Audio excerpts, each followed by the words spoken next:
But anywho, I had some people ask about how I do the 3-up hitch. So I'm gonna give a little tutorial, I guess, on how I do it on this team. So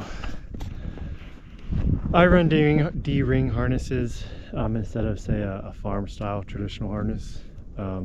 Most loggers run D-rings because the D-ring harness really helps with tongue weight, and a lot of farm stuff doesn't really have any tongue weight, but log arches have really heavy tongue weight, so most loggers will use a D-ring harness.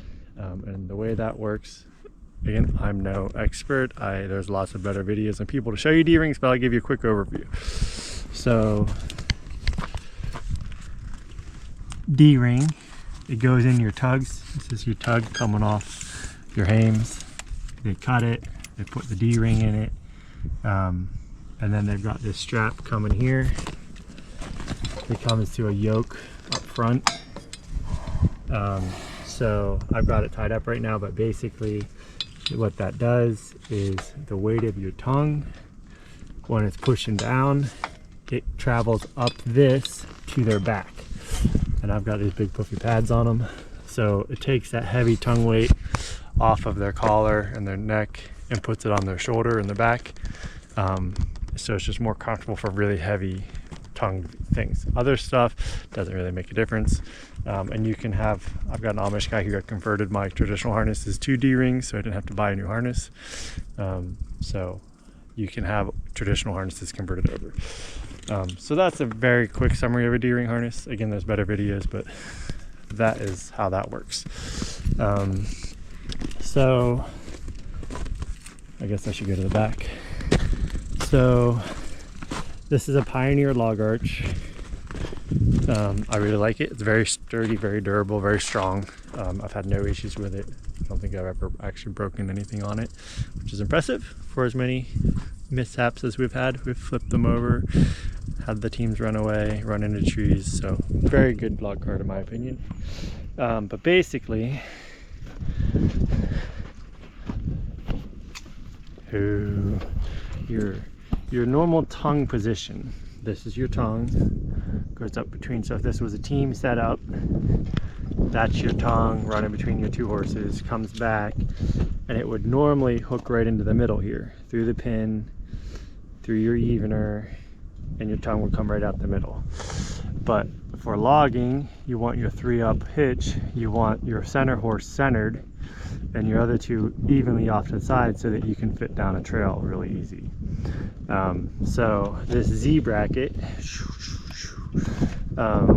it is from Pioneer, I'm pretty sure as well, but it is made to stand vertical and go in like a mower, and then it raises the tongue off the ground farther and then goes forward. But what I ended up doing is I flipped it down sideways, and then this back corner here was hitting, so I actually had to grind my Z bracket a little bit, 3/4 inch or an inch or two, I don't remember exactly. So I ground that off a little bit so it wouldn't hit this here. And then if you can see here as well, I've got my tongue coming in here. It came too far back, so I ended up grinding it a little bit as well so that it would fit the whole way back and be at the right position. And then I had to grind new holes, drill new holes through my tongue for a horizontal pin instead of a vertical pin, and I had to drill new holes in my Z bracket to fit the vertical pin through it as well.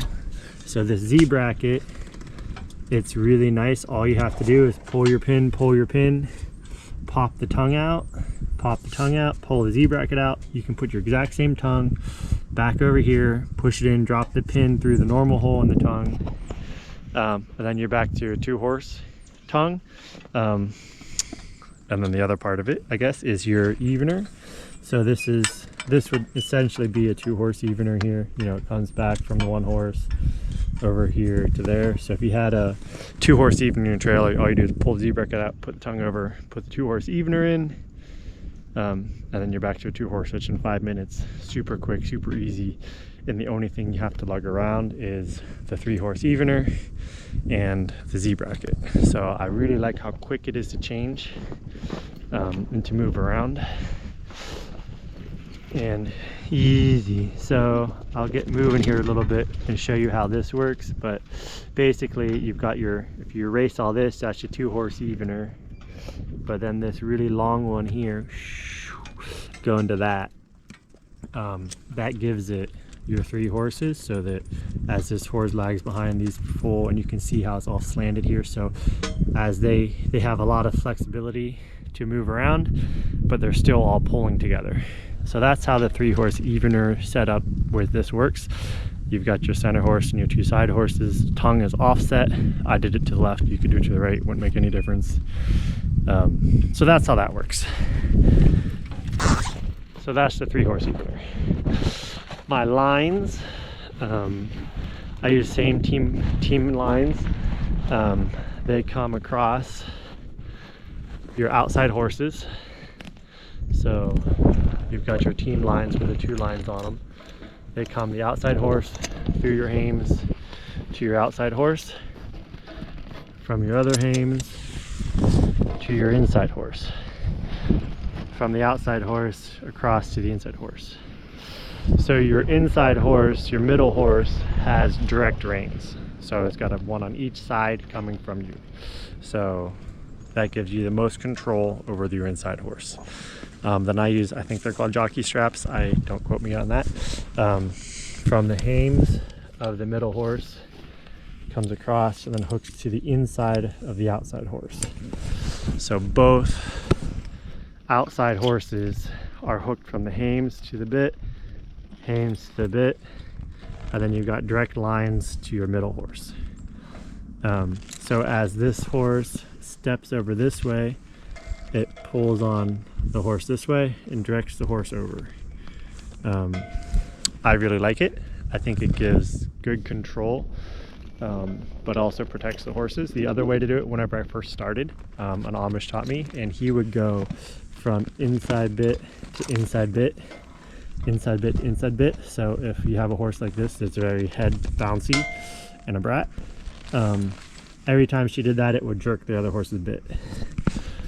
Personally, I don't like it. When I saw this, I was like, oh, this is the way I'm doing it, so I changed. I really like this way because the horses can be freaking out or whatever they're doing, and they're not messing with the other horse's bits. So personally, I prefer this setup. You can do it however you would like, but that's how I do it, and it seems to work very well. I've also got, I don't know if you can see this, on my split reins for my team hitch, I had them sew a ring in. The issue being, if your middle horse gets too far ahead, especially in a 3-horse hitch, because your other 2 horses can lag back because you don't have direct control of them. So in the 3-horse hitch, you have potential to have a lot more movement in your horse team. She could get really far ahead. If it pulls this buckle through that ring, when you try to pull it backwards, it can get caught, and then you have no control because it's caught on there. So I had them sew this ring on it so that as it pulls, it can't go through, so you have no issues. So to me, it's just an easy, quick, simple fix. It's cheap. It just prevents runaways, and it really helps make it safer. Let's see. Yeah, I think that's the gist of it. Team lines, jockey straps up front, then I've got the Z bracket in the back, and I'll try to get a video of them walking so that you can kind of see how the evener works. So I'm going to try to get some video here of the evener, how it moves when they're moving. So we'll just see how this goes. Ha, easy, ha. Ha, sip, ha, ha, G, G, G, G, G, ha,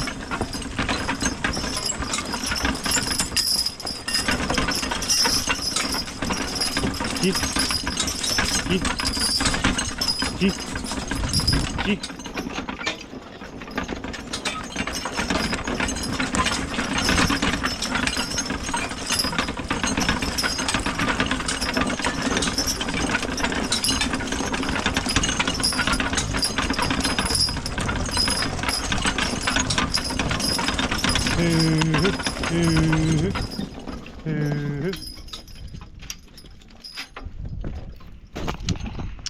I don't know if you could see any of that or not,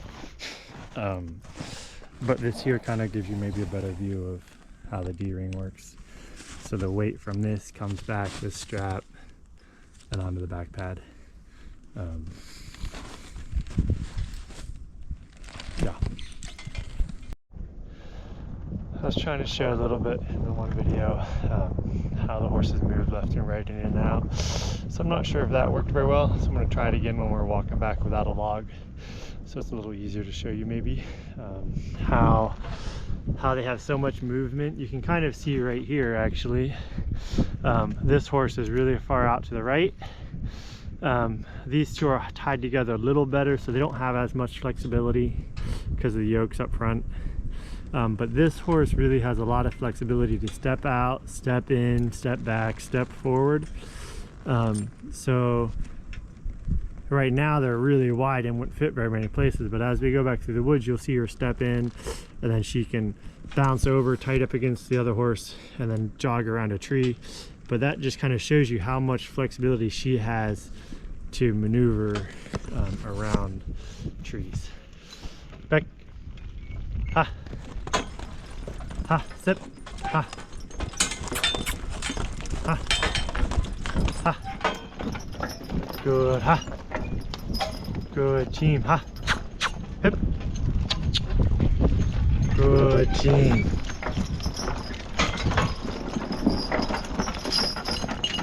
G.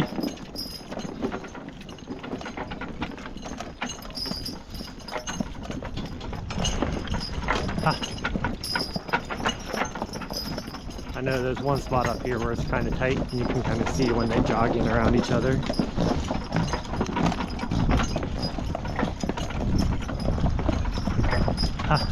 You'll be able to see here, she's going to bounce in. You know, right there. She drops back and then moves in to get around that tree a little better. So it's stuff like that. It really does work. I personally love the 3-horse hitch. I use it as often as I can in any situation I can, for a couple of reasons. For one, we have a lot of horses. We're a breeding farm, so it's not like I've only got 2 horses to work. So for me, the more horses I can work at the same time, that means the more horses I'm keeping in shape. And to me, that is kind of part of the goal of driving the horses, is to keep as many of my brood mares and working these studs in shape as I can. So adding a 3rd horse to the hitch doesn't change a whole lot of accessibility. No, it does a little bit, but doesn't change it a lot. So you're not really changing your access, but it's giving you more work horses. It's also really good for breaking younger horses. You can put your younger horse in the middle with the full control of your lines. And it's got a big horse on each side, which, you know, they use good horses, then they're going to be kind of like a brick wall. So if that middle horse tries to jump one way or the other way, they're going to hit it and stop it. They're going to hold it back if you want it to stop if it tries to run away. So it's a really good training tool as well, having a few horses set up. And they can also drag the horse. The one on the left here, Piney, this is her first year in the woods, and she was very woe-ish, I guess you could say. So she would stop all the time, and I would just click to the other 2 horses, and the outside horses would walk, and they would drag her for, you know, half a step, and she would just start walking, and it broke her of that habit really fast. So it's just a good training tool to work with young horses, and horses are herd animals. So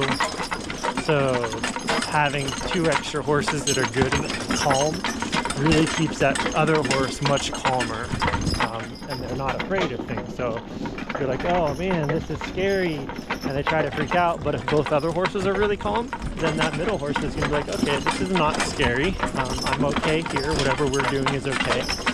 So that really helps. G, G, G.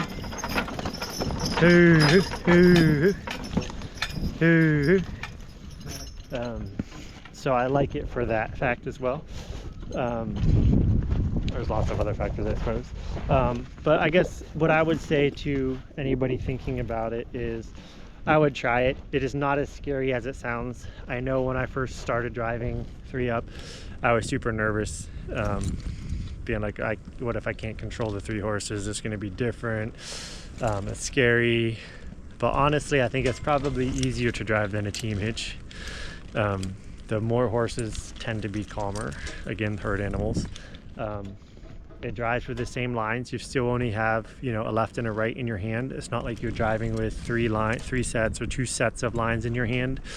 So it's not like you're, oh, well, what if I drop a line, or, you know, so you're still driving with your team lines. So it's real easy to handle that way. So I would say if you're afraid of it, just give it a shot. It's really not as scary or complicated as you might think about if you don't know anything about it. And it gives you more power. Clearly you're gonna have a lot more power. You're gonna have a lot more traction because you've got, you know, another whole horse's legs to work with. So if one horse is slipping or stumbling, the other 2 horses will still be pulling. So it is less noticeable when you have 3 horses compared to 2 horses. If one stutters or stumbles or doesn't want to start the load, the other horse has to pick it up. Whereas in this way, it's only 1/3 instead of half. So it really makes a difference when you're pulling, having 3 horses. So I really enjoy it. And I think it's a wonderful way to drive.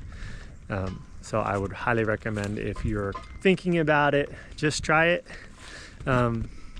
It's not as scary as you think when you don't know anything about it. And enjoy your time out with the horses. I know I do.